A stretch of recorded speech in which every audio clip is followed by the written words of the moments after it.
নমস্কার। পাঠ করছি কবিতা আমার রানী, লিখেছেন কবি প্রবীর মুখার্জি।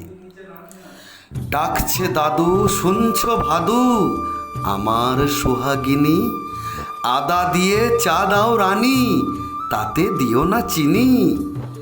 ঠান্ডায় কাবু চুবু তুবু, মাথা করে ব্যথা, লিকার চায়ের সাথে দিও কটা তেজপাতা।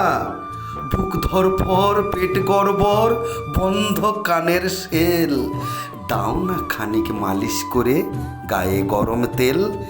জানি তোমার হয়েছে বয়স, পাক ধরেছে চুলে, খোঁজ রাখে না ছেলেরা এখন, আমাদের গেছে ভুলে।